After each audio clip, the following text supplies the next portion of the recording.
Bienvenue à toutes et tous qui nous rejoignez toujours. Alors, pour revenir à notre beau sujet de la confiance, le sujet ne nous a jamais paru autant d'actualité que maintenant, à l'heure de grandes incertitudes, tant sur le plan géopolitique qu'au niveau micro de nos organisations, où même des questions de pérennité et de survie se posent pour certaines d'entre nous.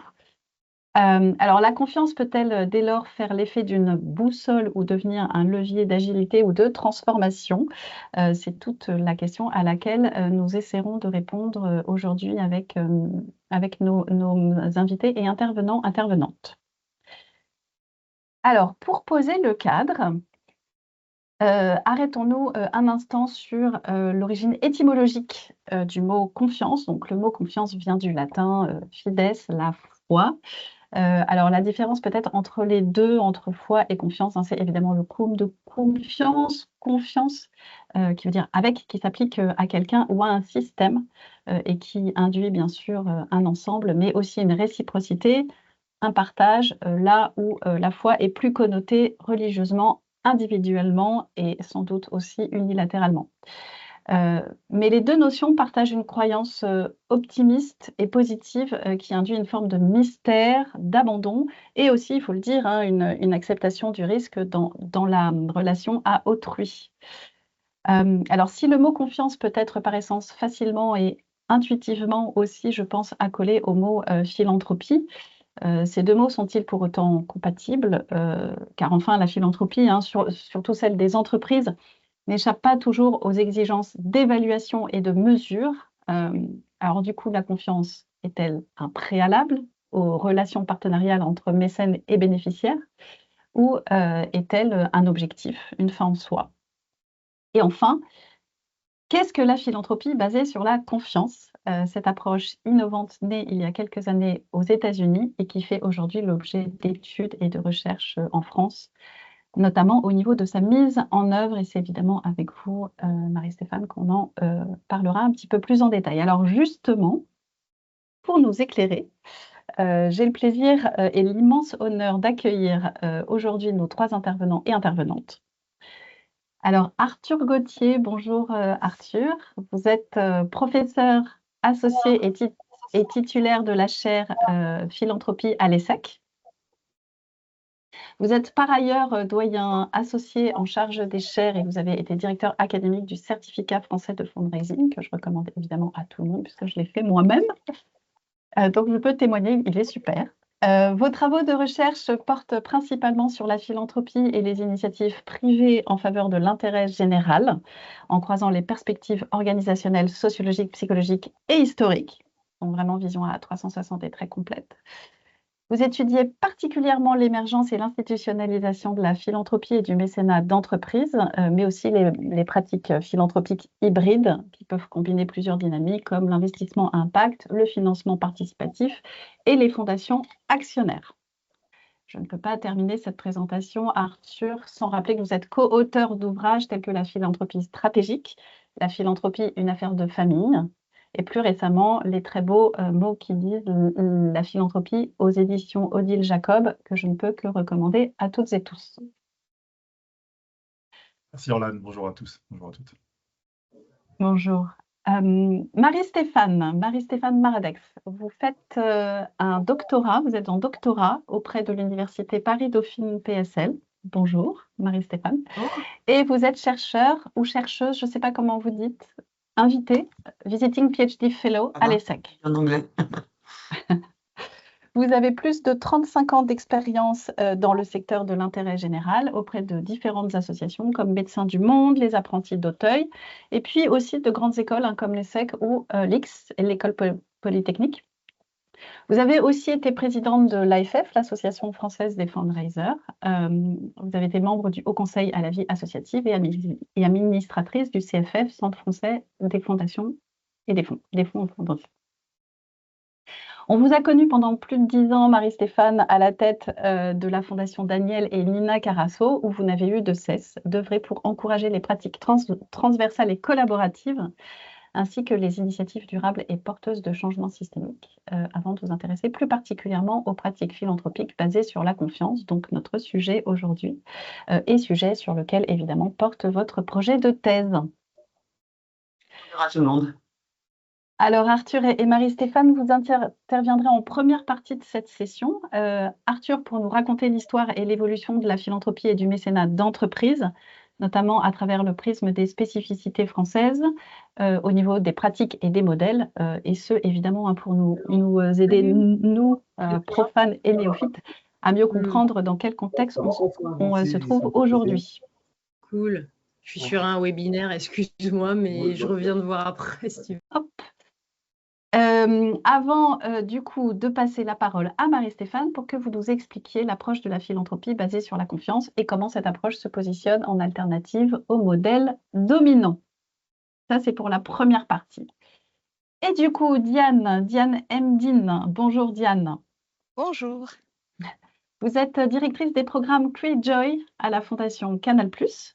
Alors, pour ceux qui ne connaissent pas ou qui sont moins familiers avec ces programmes, il s'agit de programmes qui encouragent la pratique culturelle et favorisent l'accès à la formation professionnelle aux métiers de l'audiovisuel et du cinéma en France et en Europe. Alors, le programme Create Joy existe depuis 2008 en réalité. Il était précédemment porté par Vivendi et c'est vous, Diane, qui en avez été à l'origine lorsque Vivendi a décidé de se doter d'un programme de solidarité. Permettant donc à des jeunes adolescents, on le rappelle, de se révéler par le biais d'un projet culturel. Ce qu'on sait peut-être moins, Diane, c'est que vous avez débuté votre carrière en Ukraine, où vous avez été chargée de fonder le Centre culturel français de Lviv. Alors, on peut dire que voyages et rencontres ont façonné votre parcours résolument tourné vers les autres, mais aussi évidemment tourné vers l'intérêt général et le bien commun, que vous avez inlassablement défendu, notamment au travers de très beaux projets emblématiques comme ceux avec Orchestre à l'école, par exemple. Diane, si vous êtes d'accord, vous interviendrez en dernière partie de cette session pour témoigner et partager votre expérience de la confiance dans vos relations partenariales au sein de Create Joy, précédemment chez Vivendi et aujourd'hui au sein de la Fondation Canal+, si vous êtes d'accord. Avec grand plaisir. Merci beaucoup. Alors, bienvenue à tous les trois. Et évidemment, merci d'avoir accepté d'avoir accepté notre invitation.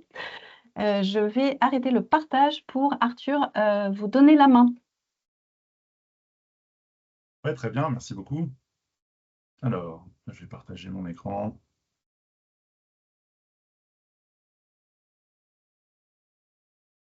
Voilà, est-ce que vous voyez l'écran sans problème? C'est bon? C'est parfait. Ok. Merci Orlan pour cette introduction. Bonjour à toutes, bonjour à tous. Donc voilà le programme de notre matinée, de notre heure écart ensemble. Je vais pour ma part commencer par un petit retour historique sur les pratiques de philanthropie et de mécénat et essayer de voir comment ça a abouti à la façon dont les entreprises mécènes, les fondations et je dirais la philanthropie organisée aujourd'hui fonctionnent dans ces pratiques les plus courantes. Et donc, dans un deuxième temps, je passerai la parole à Marie-Stéphane pour parler de l'émergence justement d'une alternative peut-être à ces pratiques de mécénat qu'on appelle la philanthropie basée sur la confiance. Pour commencer, je voulais partager avec vous une petite image pour nous remettre un peu dans les origines finalement de la philanthropie et du mécénat. Alors je me suis aidé de l'intelligence artificielle pour générer ces images, mais c'est intéressant de voir ce que ça justement génère quand on demande à une IA d'expliquer finalement ce que c'est la philanthropie ou le mécénat. La philanthropie, finalement, quand on regarde son étymologie, c'est l'amour de l'humanité et c'est dans, je dirais, la culture occidentale incarnée par un personnage historique qui s'appelle Prométhée, qui était un titan, donc un demi-dieu, et qui avait, par amour des hommes, volé le feu des dieux, qui appartenait aux dieux, pour le donner à l'humanité. Et le feu, comme vous le savez peut-être, symbolisait, je dirais, la civilisation, plus généralement la science, la culture et la connaissance. Et donc finalement, on a cette image de Prométhée qui, par tendresse, par amour pour l'humanité, hein, finalement nous donne, à nous humains, la possibilité finalement de découvrir, améliorer notre condition et finalement accéder à une forme de meilleure vie grâce à ce geste philanthropique.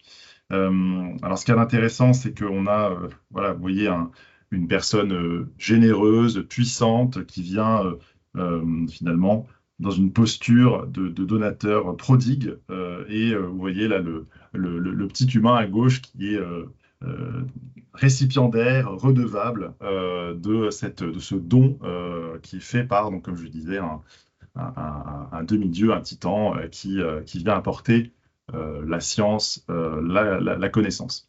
Le personnage de Mécène, donc, qui est à l'origine du mot mécénat, eh bien, lui, ce n'est pas un personnage légendaire, c'est un personnage historique dont l'existence a été attestée et qui était le premier protecteur des arts, des artistes, des scientifiques. Et Mécène, c'était un ami de l'empereur Auguste, c'était quelqu'un qui était proche du pouvoir, qui avait de l'influence, qui avait aussi une fortune personnelle conséquente. Et Mécène, par amour lui aussi, peut-être pas de l'humanité en tant que telle, mais des artistes, des lettres, de la science également, a fait don d'argent, a entretenu, a commandé des œuvres à des poètes, à des dramaturges. Et on a aussi cette posture intéressante du mécène, vous voyez, qui est assis à gauche sur son siège et qui regarde voilà, un poète en train de déclamer son œuvre. Ce qui est intéressant dans ces deux figures, c'est qu'on voit effectivement le philanthrope ou le mécène dans une position, je dirais, de surplomb par rapport à la personne qui est soutenue, qui est aidée, qui est encouragée. Et cette image donc du donateur prodigue qui voilà, finalement a une forme de noblesse par ses actes, ressort quand même assez fortement. Et dans les deux cas, on voit que le bénéficiaire est plutôt dans une relation de gratitude, de remerciement et je dirais, d'infériorité aussi par rapport aux mécènes ou aux philanthropes. Pourquoi je vous montre ça? Parce que je pense que ces images-là ont structuré nos imaginaires et continuent à peupler un peu cette façon dont on a de considérer la philanthropie et le mécénat. Si on accélère un petit peu, quand on voit dans l'histoire euh, de notre pays comment le mécénat d'entreprise a émergé, si on remonte aux origines, on a avant donc le mécénat moderne, on a eu au 19e siècle ce qu'on appelait le paternalisme industriel. C'était des dirigeants d'entreprises, donc je montre quelques noms sur cette diapo, hein, les Michelin, Schneider, Wendel, qui finalement, pour assurer une forme de paix sociale et prendre soin de leurs employés, de leurs ouvriers, mettaient en œuvre des politiques euh, d'aide à l'éducation pour les enfants, des politiques aussi de logement, où on logeait finalement les ouvriers à proximité des sites industriels. Et cette vision du dirigeant qui protège, prend soin de ses ouvriers, euh, avait lieu dans un cadre évidemment où l'État, les pouvoirs publics ne proposaient pas du tout toutes voilà, les activités, et toute la protection sociale dont on bénéficie aujourd'hui. Donc il faut, je pense, voir que le mécénat d'entreprise vient aussi de là, vient de ces origines paternalistes. Et on a aussi, au début du XXe siècle, quand on regarde un peu les archives, des grandes entreprises comme Ricard, Renault, Air France, qui, dans l'esprit du mécénat d'antan, commencent aussi à collectionner des œuvres d'art, à les exposer dans les locaux de l'entreprise. Ça, c'est un petit peu la préhistoire, je dirais, du mécénat d'entreprise. Il faut attendre plutôt les années 1970 pour voir arriver les premières pratiques de mécénat d'entreprise contemporaines. On a plutôt à l'époque le regard tourné vers les États-Unis. On sait qu'à la création d'Admical, notamment, il y a ben, un voyage des trois cofondateurs d'Admical aux États-Unis qui se rendent compte que beaucoup d'entreprises sont engagées pour soutenir des musées, pour soutenir des expositions d'art et voire de la création contemporaine. On a au même moment la Fondation de France qui est donc créée en 1969 et qui veut elle aussi acclimater la philanthropie en France, là aussi suite à plusieurs voyages de Michel Paumet, le fondateur de la Fondation de France aux États-Unis.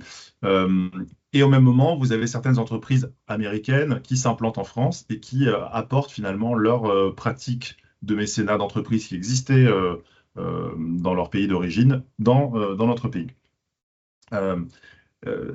Ce qui se passe dans les années 80, c'est que le mécénat donc, est essentiellement, le mécénat d'entreprise, hein, est essentiellement tourné vers l'art et la culture.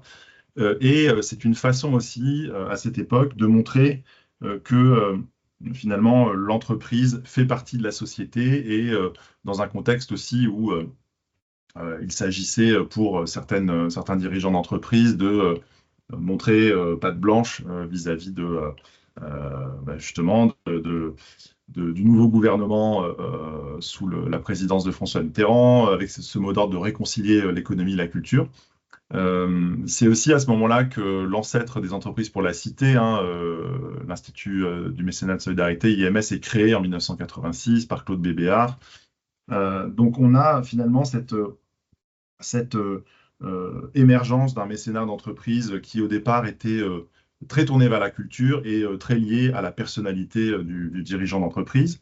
Et ce qui est intéressant, c'est qu'on voit une évolution depuis des métaphores qui parlent du mécénat.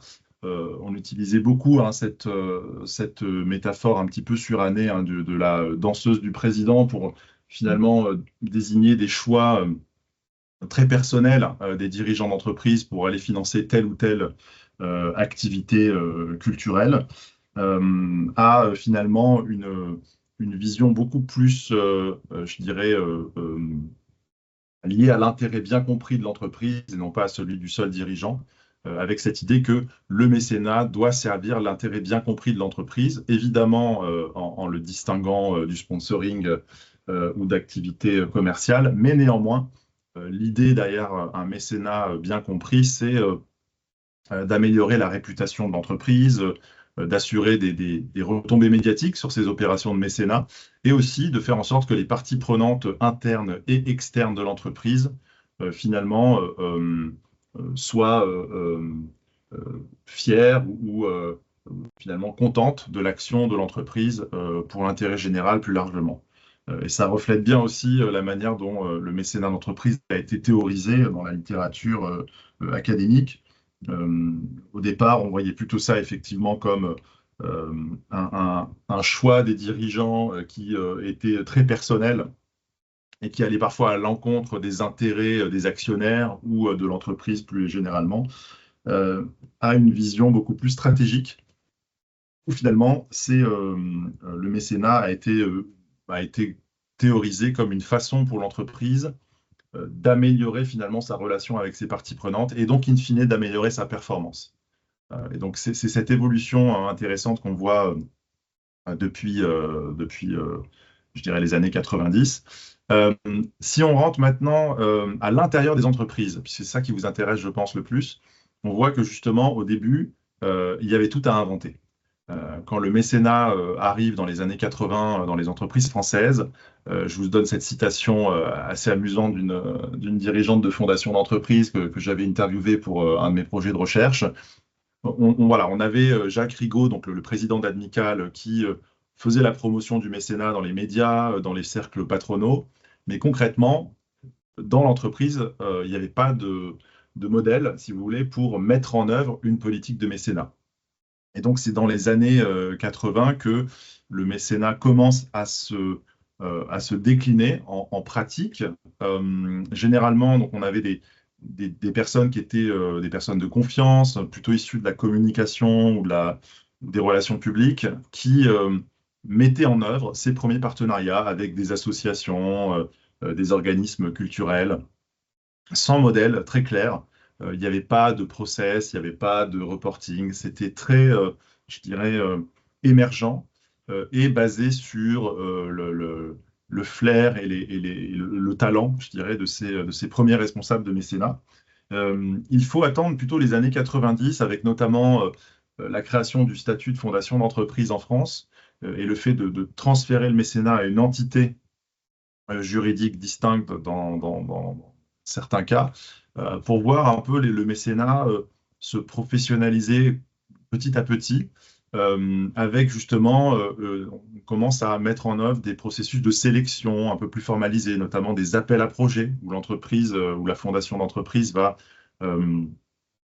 proposer, lancer un appel auquel les associations vont répondre, et l'entreprise, la fondation d'entreprise va choisir les lauréats qui répondent à cet appel à projet.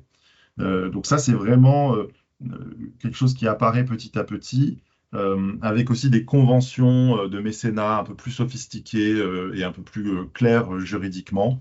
On voit que d'une pratique un peu marginale liée à je dirais, aux dirigeants d'entreprise et à sa garde rapprochée, le mécénat devient plutôt une pratique d'entreprise presque comme les autres.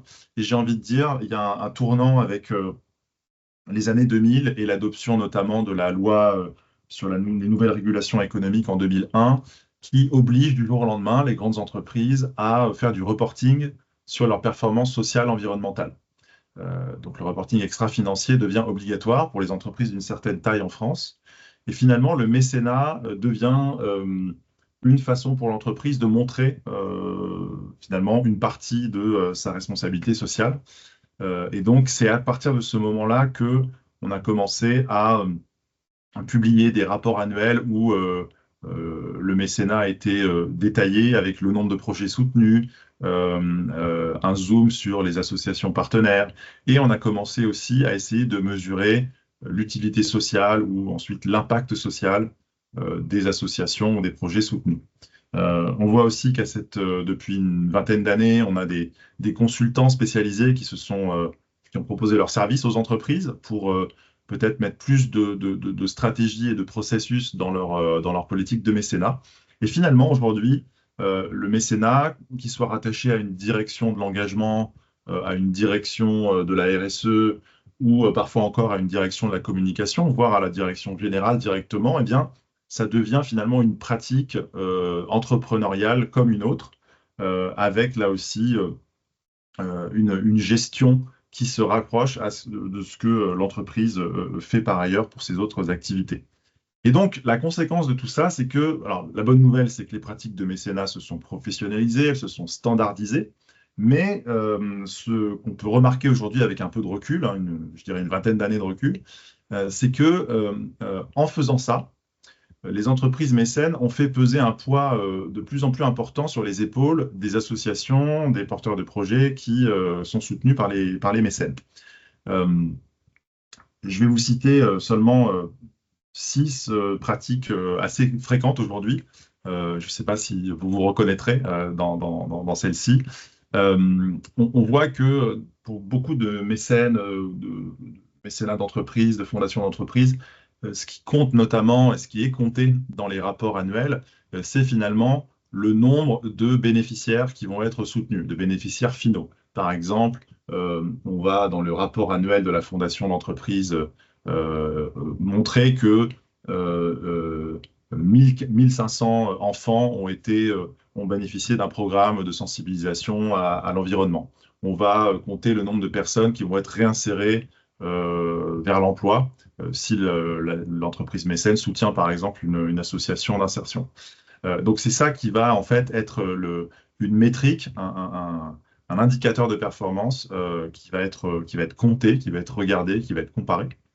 On a généralement du fléchage des financements financiers, donc du mécénat, sur des projets précis, avec une relative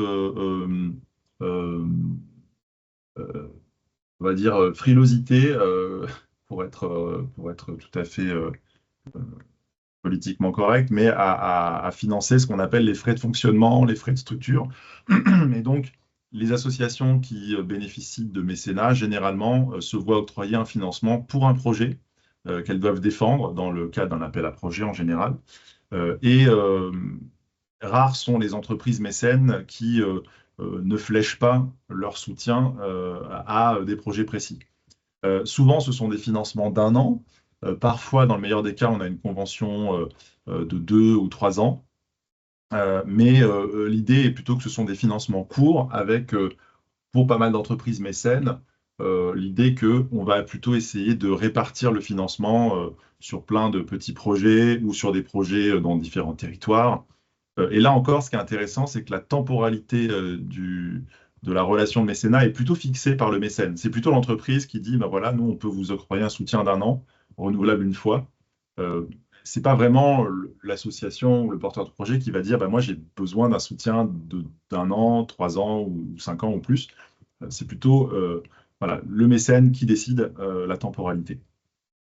Une quatrième caractéristique qu'on regarde aussi, qu'on remarque aussi quand on compare les pratiques des entreprises mécènes, c'est que bon, il y a évidemment des très belles relations humaines qui se créent, il y a des très belles histoires, mais on reste souvent dans une relation un peu verticale avec, là encore, je reprends l'image de Prométhée ou de Mécène, une relation un peu verticale où finalement le mécène sous-traite à l'association ou au porteur de projet une belle activité avec un intérêt général évident, mais dans une relation finalement, non pas d'égal à égal, mais voilà, de sous-traitant ou de prestataire, même si évidemment on reste dans le cadre légal du mécénat. Mais c'est cette posture peut-être qui me semble assez fréquente, même si elle n'est pas consciente. En cinquième point, je voulais souligner le fait que justement les appels à projets ou les nombreux dossiers de candidature sont un moyen pour l'entreprise finalement de rationaliser les possibles financements qu'elle peut octroyer. Donc c'est tout à fait compréhensible.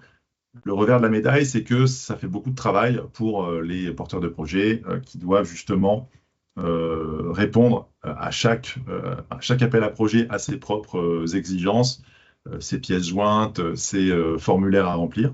Et donc voilà, les associations et leurs équipes passent beaucoup de temps à s'adapter là aussi aux demandes des mécènes. Et puis je terminerai sur ce qu'il y a plutôt en aval, donc quand le mécénat, quand le soutien est terminé, on demande généralement un reporting assez détaillé, même pour des petits montants, hein, même pour 5 000 ou 10 000 euros par an, ce qui n'est pas énorme dans le budget d'une association qui a par exemple un staff salarié. Eh bien, le mécène a généralement des critères. On doit justement indiquer eh bien, un certain nombre d'indicateurs, là encore, de ce que j'ai appelé en point 1 l'impact direct, combien de bénéficiaires, comment l'argent a été utilisé éventuellement, comment il a été ventilé sur différents postes, sur du salaire, des projets, etc.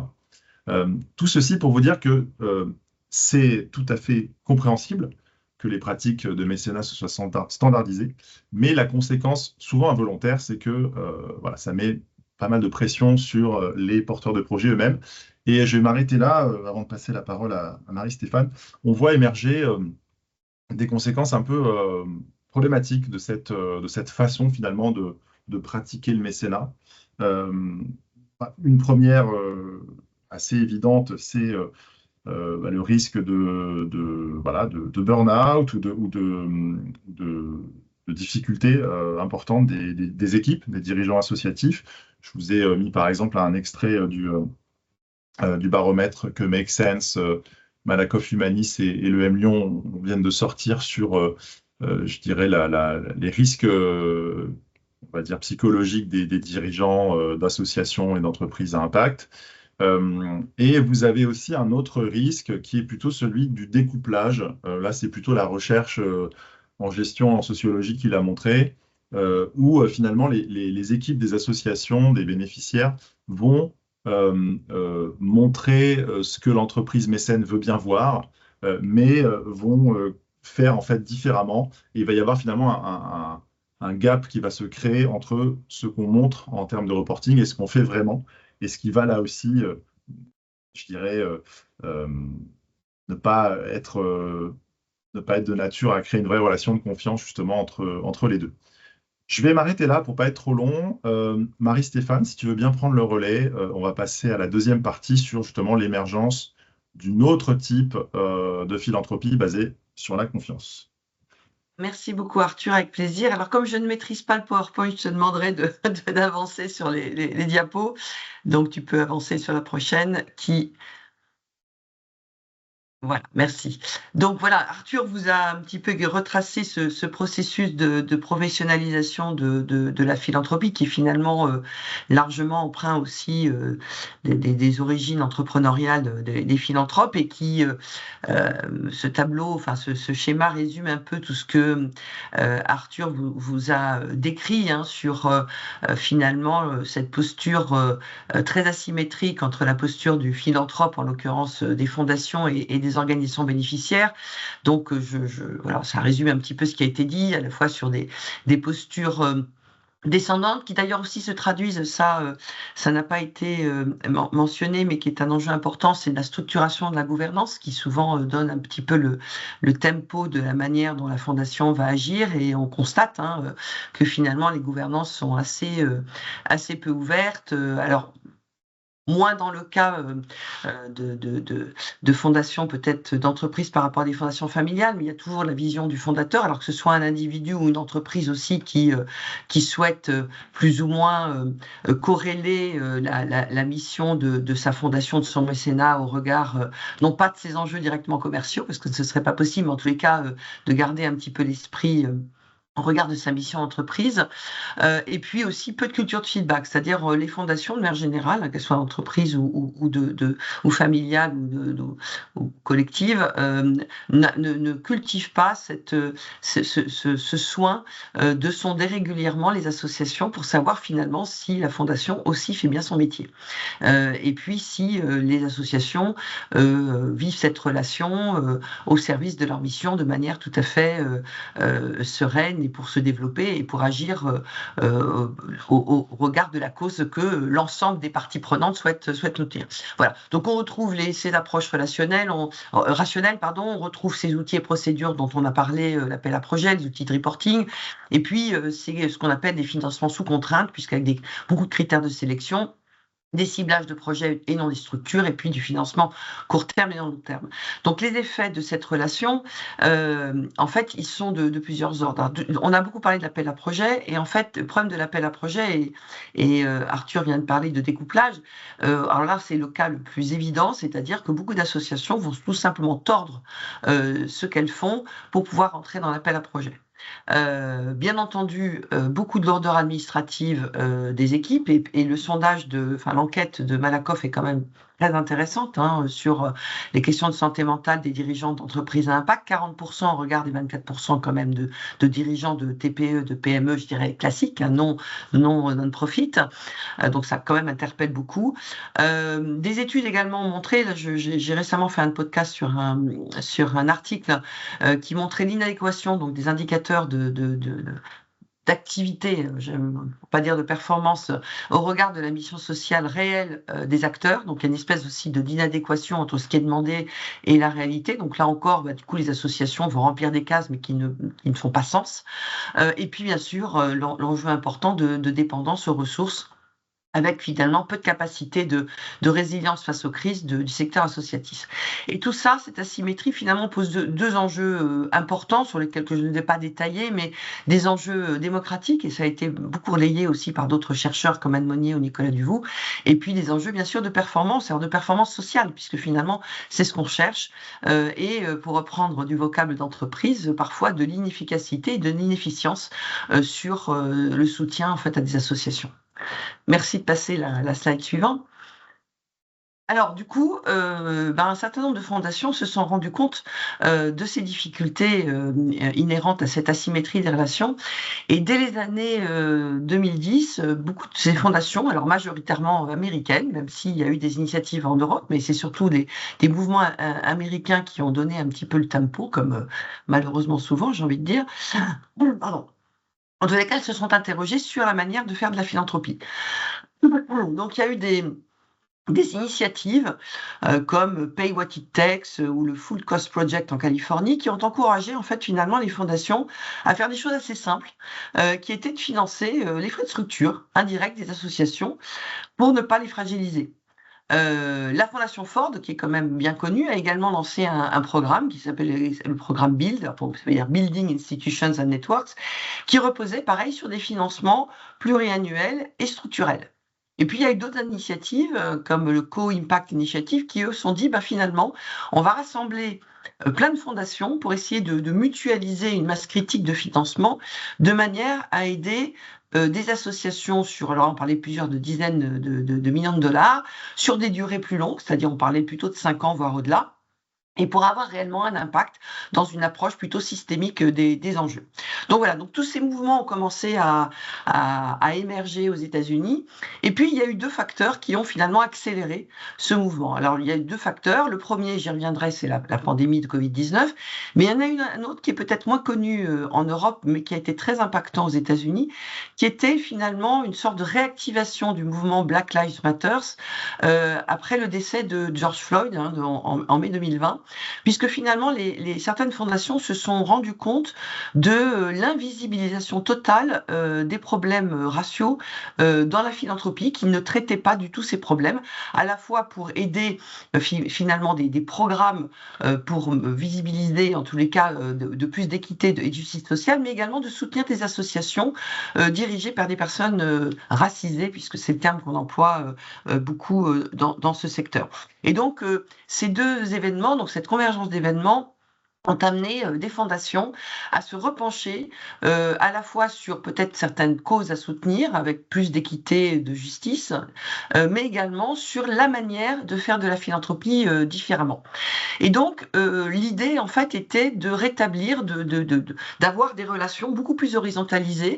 Et c'est vrai que le Covid-19 finalement a accéléré ça parce que, et en tant que praticienne, à l'époque, j'ai été confrontée à ces sujets où tout à coup, on a dû totalement alléger la paperasse, les questions administratives. On a dû être totalement à l'écoute, c'est-à-dire on était dans la posture de dire mais de quoi avez-vous besoin? Et non pas de dire nous, Fondation, on sait ce qui est bien et on va vous faire un appel, mais de quoi avez-vous besoin? D'être dans le dialogue plutôt que de reporting, parce que les associations n'avaient pas vraiment le temps de remplir des cases, flexibilité dans les attributions, flexibilité dans les versements, etc. Et on s'est rendu compte, tous, que finalement, ça fonctionnait même excellemment bien, et qu'on avait une plus grande justesse et une plus grande connaissance, finalement, de ce qui se passait sur le terrain. Et pour le coup, on était dans une relation plus horizontale d'écoute, de compagnonnage. Donc finalement, d'abord, marginal finalement ce mouvement-là, la Covid-19 a accéléré le processus et il y a en particulier une fondation, merci de passer la slide suivante, une fondation qui s'appelle Whitman Institute qui déjà pratiquait ce type de relation, qui a pareil agrégé un certain nombre d'autres fondations pour lancer une initiative qui s'appelait le Trust-Based Philanthropy Initiative et qui était de se dire finalement il y a peut-être des moyens d'aider, de donner un cadre un peu différent aux fondations pour les aider à changer un peu leur posture et leur pratique vers plus d'horizontalité, parce que finalement, au bout du compte, j'ai envie de dire, ce type d'approche était plus impactant en matière de performance sociale. Alors, je ne vais pas rentrer dans tous les détails, je vais mettre peut-être un focus sur les pratiques, puisque finalement, c'est peut-être ça qui est le plus facile à mettre en œuvre, même si la philanthropie de la confiance, comme vous voyez dans ces jolies petites fleurs, c'est aussi des questions de valeur, de posture, de structure, de leadership, etc. Alors, que dit ce Trust-Based Philanthropy Project? Il dit finalement, il y a 6 pratiques qui sont interdépendantes et qui favorisent des relations de confiance. Il y a tout d'abord, effectivement, cette question du financement. Le court terme, dirigé sur un projet, finalement, c'est du one shot, ça n'a pas beaucoup d'impact, et puis ça crée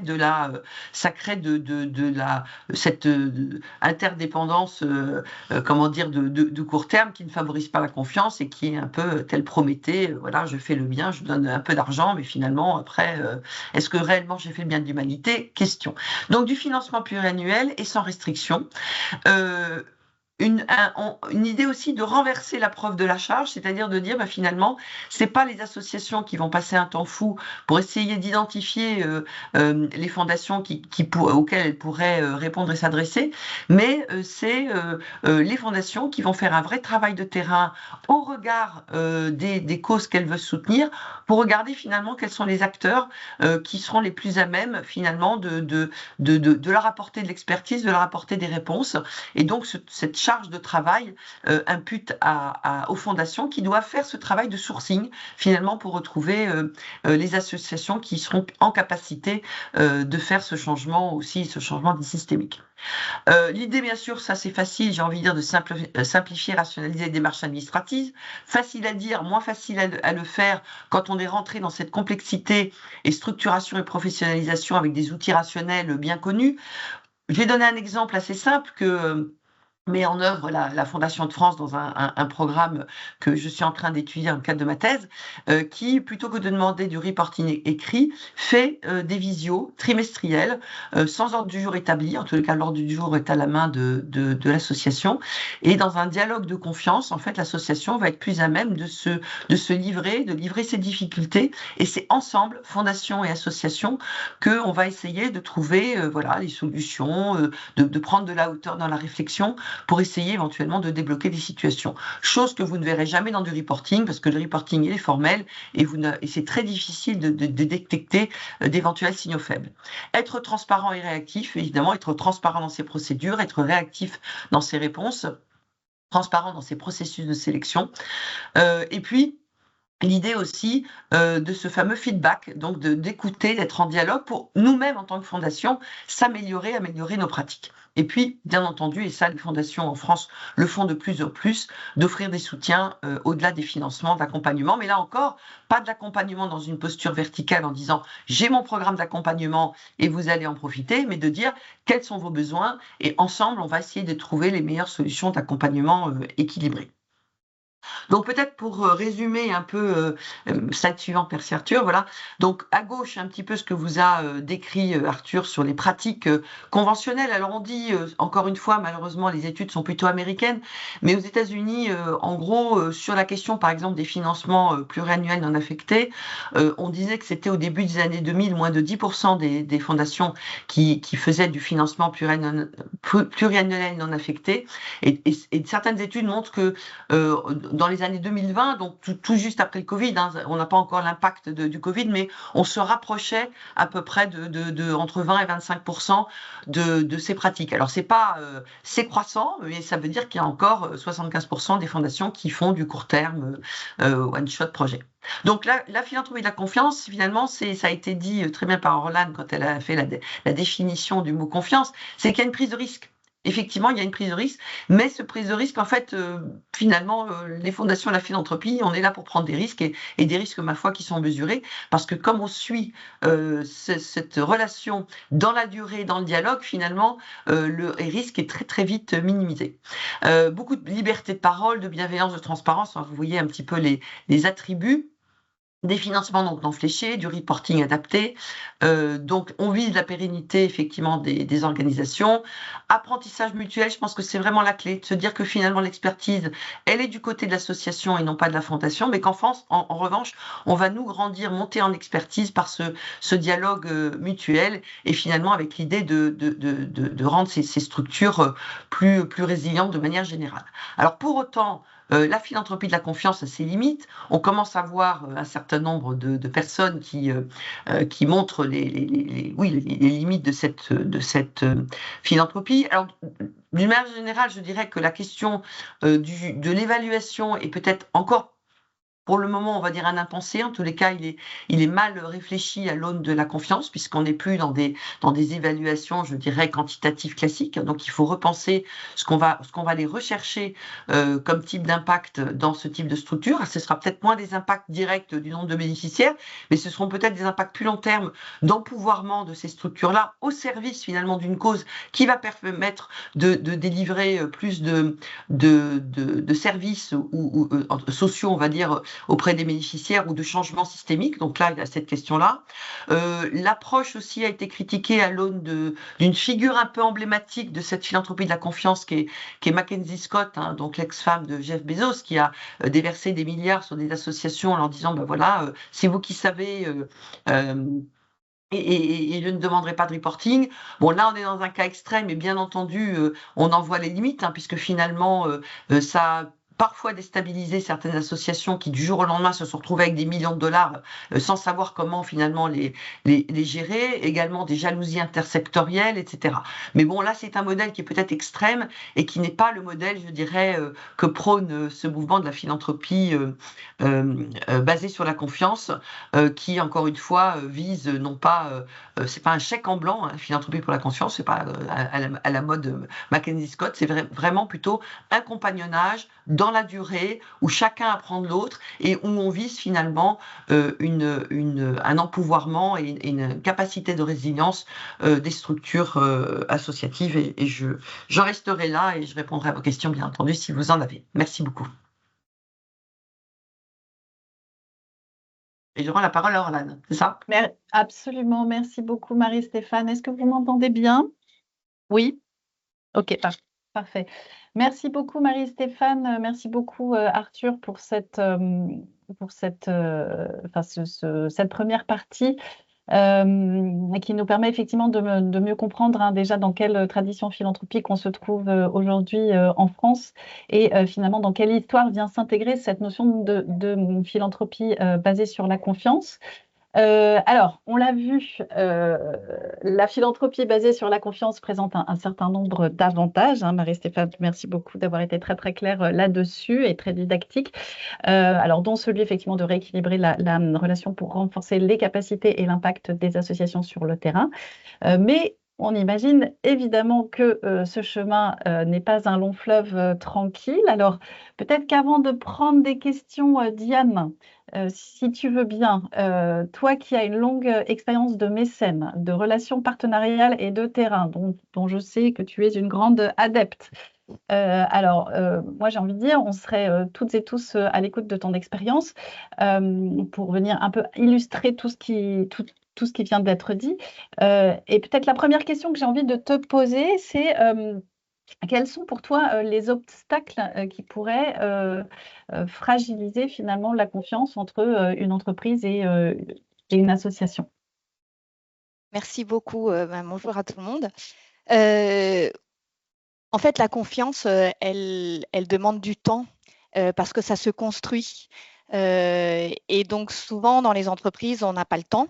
On a une vision très court-termiste. On veut des résultats très vite. On veut des rapports. Et évidemment, on vient de le voir, le mécénat de la confiance, la philanthropie de la confiance, n'est pas sur ce même rythme et sur ces mêmes bases.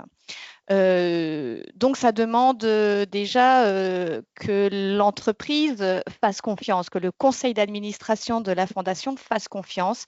Ça demande aussi à ce que les collaborateurs, on l'a vu, qui retirent une certaine fierté des actions de leur fondation, fassent confiance à cette nouvelle démarche.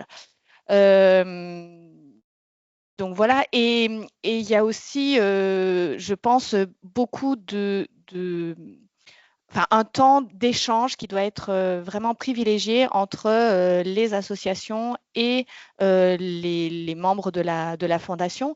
On parlait de sourcing, donc moi je vais un petit peu vous expliquer comment ça fonctionne chez Canal+.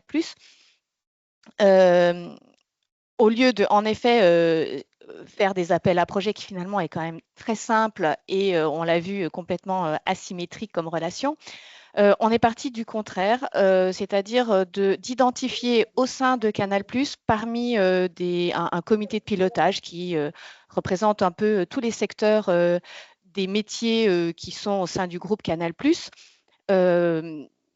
quelles seraient en fait les grandes lignes directrices de cette fondation dans le cadre évidemment des statuts de la fondation, et pour un peu esquisser les grandes lignes. Et à partir de là, aller sourcer les associations qui pourraient vraiment illustrer ce programme de la fondation. Et donc déjà là, c'est un premier pas, il faut il faut expliquer cette démarche en interne. Et puis, il y a eu très vite un deuxième obstacle que je n'avais clairement pas identifié. C'est qu'en fait, les gens sont tellement habitués à sélectionner sur appel à projet avec des grilles de lecture comparatives, etc., qu'en fait, là, le fait de sourcer des projets, on n'est pas dans de la comparaison, on est dans valoriser chaque point fort de l'association qu'on a été sourcée, qui représente peut-être un angle particulier de ce programme qu'on est en train de définir, sur un territoire particulier ou par rapport à des bénéficiaires identifiés. Donc en fait, c'est pas comparatif, c'est pas opposer une association ou un projet par rapport à l'autre, c'est vraiment voilà, de valoriser chacune des actions. Et là, donc, premier obstacle, c'est de faire comprendre ça au comité de pilotage. L'autre frein qui a été un peu plus brutal, c'est cette idée de faire tout de suite des contrats pluriannuels. Et ça fait très peur parce que ça engage tout de suite financièrement, et c'est quand même le nerf de la guerre, sans avoir la certitude que c'est une bonne association, le projet correspond réellement à ce qui a été défini. Et donc là, ça a été un peu plus compliqué de convaincre. Donc, comme on prône le temps de l'échange et de la co-construction, je me suis dit, eh bien, faisons d'abord un premier contrat annuel qui va permettre justement cet échange, de pouvoir co-construire des projets plus ambitieux, de pouvoir amener les gens à connaître les porteurs de projets, connaître les associations, s'assurer qu'on ne s'est pas trompé dans le sourcing, et ensuite déboucher sur un partenariat plus important, pluriannuel. Et donc, on est vraiment dans cet échange et de prendre le temps de co-construire ensemble un projet, de faire des allers-retours. On parlait de reporting, en fait, ça peut aussi se faire de manière très informelle. C'est un coup de téléphone, en effet, des visios, mais ce n'est pas forcément avec des rendez-vous planifiés en amont, réguliers, une fois par mois, on se prend 1 heure. Ça peut être juste quand on en a besoin. Voilà. Et donc, c'est instaurer cette relation de confiance, de copains presque, de manière à ce qu'on puisse vraiment avoir les informations vraies et pouvoir en effet adapter le rôle de la fondation aux réels besoins de l'association. Et ce qu'on demande aux associations, en effet, c'est de la transparence et c'est aussi d'associer la fondation à leur réussite. Parce que ça va dans les deux sens. On est là en cas de problème, mais c'est aussi profiter aussi des réussites de l'association en termes de visibilité, etc., qui restent quand même importants, même si, voilà, on est quand même une entreprise. Merci Diane. Alors justement, par rapport à tout ce que tu viens de dire, effectivement, c'est très intéressant d'avoir quelqu'un justement qui est vraiment à l'intérieur de la boîte noire pour pouvoir expliquer comment ça se passe. Est-ce qu'il y aurait d'autres leviers à ton niveau, du coup, pour essayer vraiment de diffuser, d'inséminer cette confiance? J'ai envie de dire, d'un côté, à tous les niveaux, à tous les étages de l'entreprise, parce que effectivement, ce n'est pas juste le N+1, mais c'est tout un écosystème à l'intérieur à aller convaincre. Et de l'autre côté du spectre, comment aussi toi, tu arrives finalement à diffuser, à distiller cette confiance aussi avec tes propres partenaires associatifs? En fait, la confiance, c'est une histoire humaine avec des personnes et des émotions. Donc, en fait, je pense que les meilleurs représentants des projets et des associations, c'est les porteurs de projets eux-mêmes. Donc, c'est organiser aussi des rencontres, des moments d'échange avec le comité de pilotage, avec la direction, en fait, avec tous ceux qui sont intéressés par les sujets. et d'instaurer ce petit moment peut-être un peu différent d'une relation business normale, de faire comprendre qu'on n'est pas sur le même plan et qu'on peut s'autoriser à être peut-être un peu plus naturel et être dans l'empathie et à écouter ses émotions. Donc voilà, c'est des visites de terrain. Moi, on l'a dit, j'adore voyager, j'adore aller voir ce qui se passe vraiment sur place, rencontrer les bénéficiaires, mais ça peut être aussi être intégré à un comité de pilotage de l'association, parce que là, on comprend aussi beaucoup de choses, on voit les mécanismes, on peut pas tricher sur de long terme. On peut avoir un très beau dossier, mais si dans les pratiques de l'association, ça coince, en étant associé au comité de pilotage ou au comité de suivi des projets associatifs au sein même de l'association, on le voit tout de suite là où il y a des freins, des soucis, voilà, et un manque de transparence. Donc voilà, je pense que l'important, c'est de mettre au centre de cette relation l'humain, les gens qui portent les projets et qui défendent leur cause. Alors justement, tu parles de l'humain. Effectivement, donc toi, on te connaît pour ça, tu es vraiment très proche du terrain, tu connais vraiment très très bien tes partenaires. Est-ce que tu pourrais nous en dire peut-être un petit peu plus sur leurs attentes? Alors d'un côté, comment ces attentes se verbalisent, se formalisent, se matérialisent? Et puis, qui dit attente des partenaires, il y en a forcément aussi côté entreprise. Est-ce que tu les sens de façon pressante, ces attentes-là? Voilà, comment tu arrives à la fois à les anticiper, à les repérer et à y répondre? Alors, en fait, on va pas se mentir, hein, les associations, elles ont besoin d'argent pour fonctionner, on l'a dit, les frais de fonctionnement, pour tester, pour innover et pour déployer leurs projets. En fait, ce qu'elles attendent aussi, c'est un réel intérêt de la part du financeur sur leur sujet. Il y a beaucoup plus de fierté de la part de l'association vis-à-vis de son financeur quand le financeur s'intéresse réellement à ses projets et n'est pas juste là pour signer un chèque. Donc, il y a une vraie attente de la part de l'association voilà, d'avoir un mécène ou un financeur qui s'intéresse réellement au projet.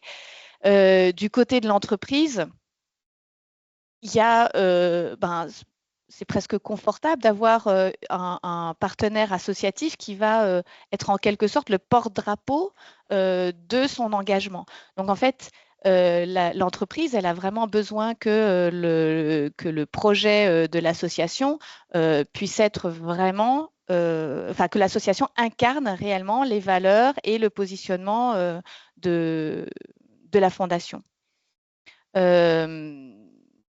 Moi, je crois aussi beaucoup aux échanges. On parlait tout à l'heure d'un échange d'expertise. Les associations, elles ont leur expertise de terrain sur les enjeux que la Fondation veut soutenir. Et l'entreprise, elle a aussi une expertise peut-être sur l'organisation. On parlait du reporting. Et donc, en fait, c'est cet échange d'expertise, c'est cette complémentarité dans les expertises qu'il faut arriver à marier. Et donc, je reviens sur le reporting parce que c'est vraiment un enjeu pour les associations.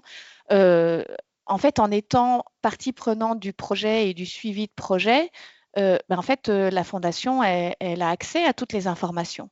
Et donc, plutôt que de demander aux associations d'écrire un reporting pour qu'il soit personnalisé par rapport aux financeurs, par rapport à l'appel à projet auquel ils ont répondu pour que ça soit cohérent, etc., mais en fait, c'est au financeur, il peut très bien faire son propre reporting à partir des informations qu'il a à la source en étant intégré vraiment dans le déploiement du projet et le suivi du projet.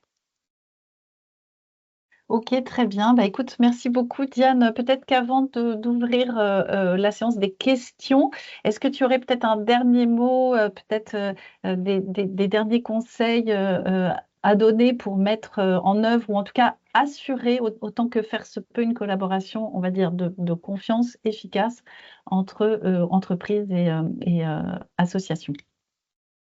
Je redirais ce qui a déjà été dit depuis 1 heure, prendre le temps, valoriser les échanges, l'horizontalité des rapports, je pense que c'est vraiment très important.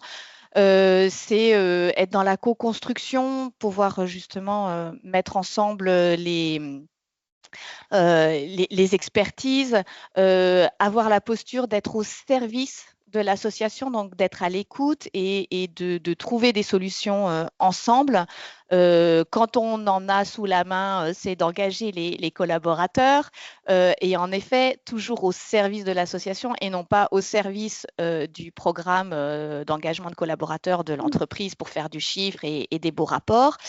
Voilà, et laisser finalement beaucoup de place aux porteurs de projets pour défendre leurs propres projets et leurs enjeux.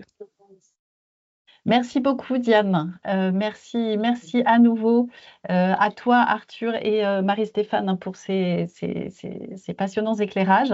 Alors, on peut maintenant ouvrir le temps des questions. Donc, si vous en avez, n'hésitez pas à les poser à nos 3 intervenantes. N'hésitez pas. Alors, je crois qu'il y en a dans le chat, Luna, qui s'en sont peut-être affichées. Oui, et il y a également une main levée de Nadjet qui veut peut-être prendre la parole et poser directement sa question à l'audience. Bonjour à toutes et tous. Merci énormément pour cette visio et la richesse des interventions. Moi, j'avais une question à poser au premier intervenant, Arthur Gauthier, pardon. On a vu dans l'historique que vous nous avez présenté la genèse des fondations du mécénat, etc.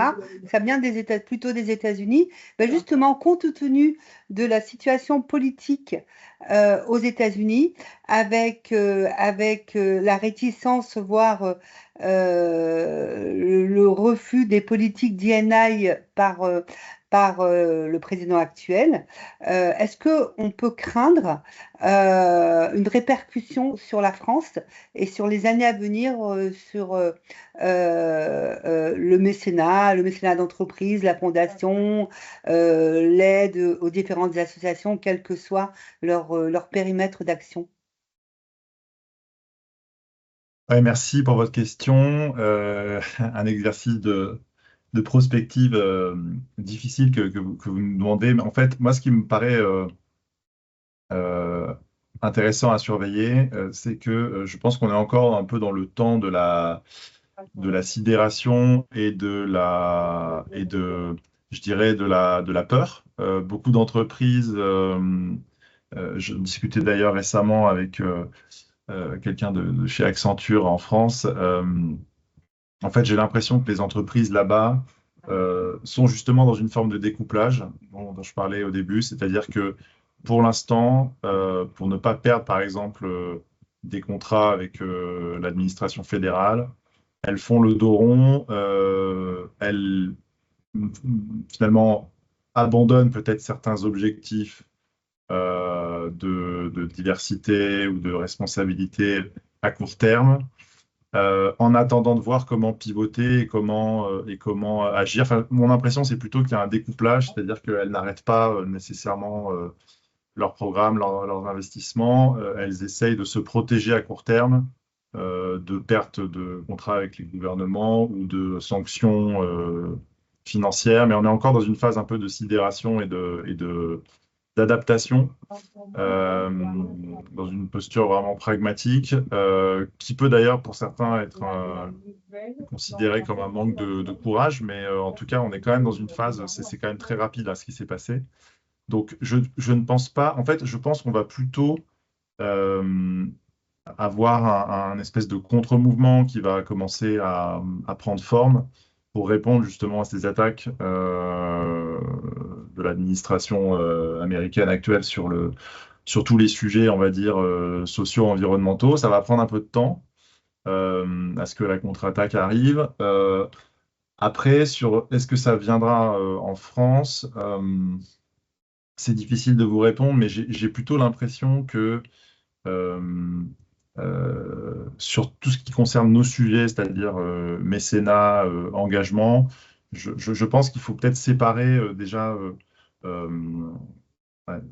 Marie-Stéphane le rappelait, hein, le mouvement Trust-Based Philanthropy, il est plutôt né dans quelques fondations d'entreprises, mais il me semble que c'était plutôt des grosses fondations familiales ou très institutionnelles plutôt que le monde corporate.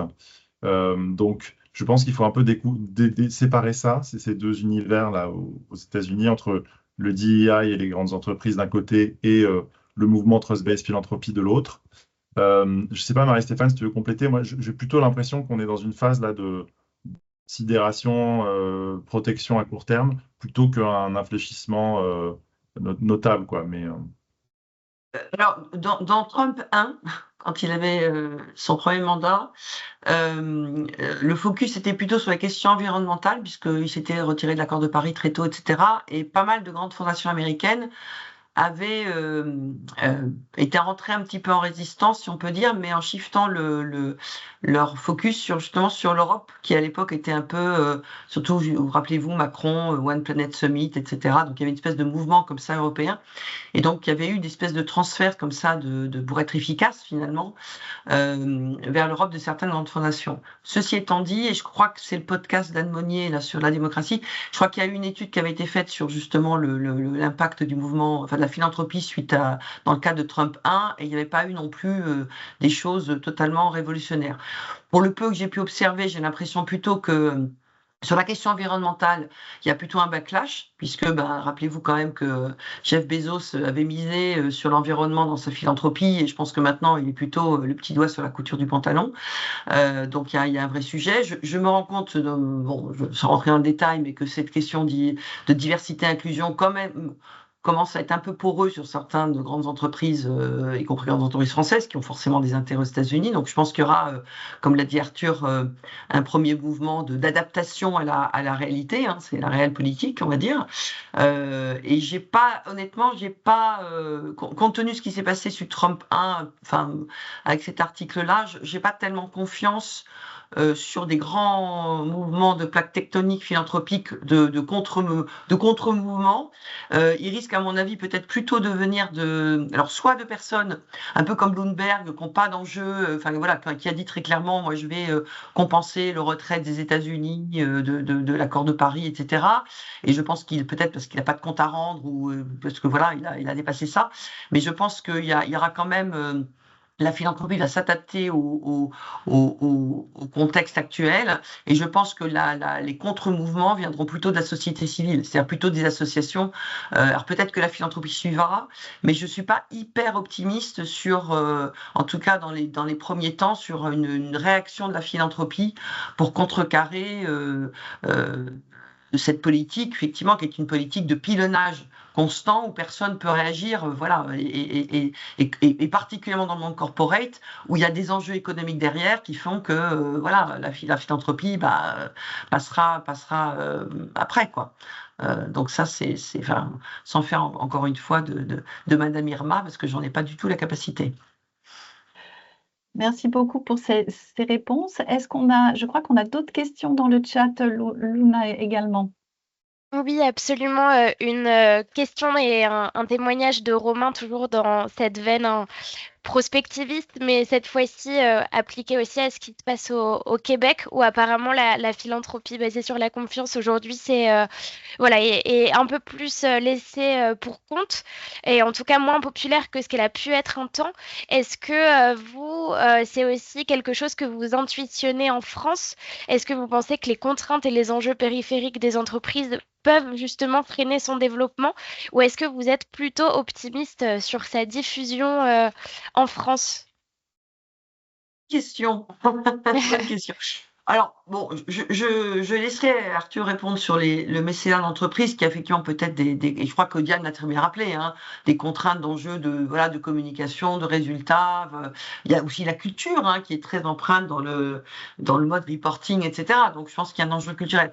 Mais plus globalement, si je réponds sur l'avenir de cette philanthropie, moi, je me méfie toujours, et d'ailleurs, on a écrit un article avec Arthur là-dessus, sur le côté un peu mode de ces mouvements de philanthropie. C'est-à-dire que il y a eu la venture philanthropie, il y a eu la philanthropie stratégique, il y a la philanthropie systémique, maintenant on parle de philanthropie de la confiance, voilà. Donc espèce de ce qui prouve finalement que le secteur, le marché n'est pas complètement mûr, que c'est un travail en évolution. Voilà. Ce qui est vrai, c'est qu'il y a un modèle dominant quand même qui est très empreint de la philanthropie, la première philanthropie moderne développée à la fin du 19e siècle, et puis de son renouveau dans les années 80-2000 avec des gens plutôt venus de la tech, et qui est un modèle très entrepreneurial, on va dire, de la philanthropie.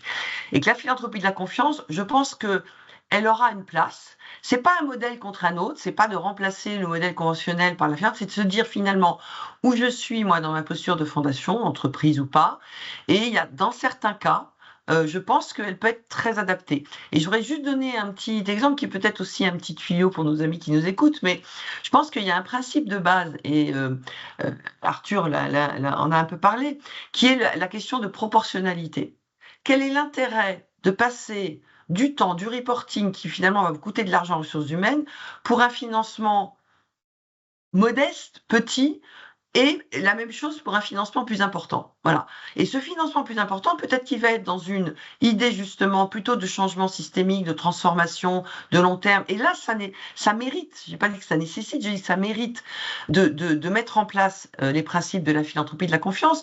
Parce que comme l'a très bien dit Diane, on est dans le dialogue, on est dans la connaissance, on est dans le cheminement, et on comprendra mieux la manière dont on pourrait être au service de l'association. Encore une fois, pourquoi ? Pour un impact sur une cause qu'on soutient. On est tous dans la même barque là-dessus. Voilà. Et à côté de ça, il y aura toujours des besoins, et je crois que c'était une autre question, bien entendu qu'il y aura toujours aussi des besoins urgents, des besoins de court terme, etc. Et je crois qu'il ne faut pas là aussi opposer la réparation et la transformation. Et là, peut-être qu'effectivement, des modèles plus appel à projet, classiques, etc., fonctionnent mieux et on peut avoir des résultats. Donc je pense qu'il ne faut pas opposer les modèles.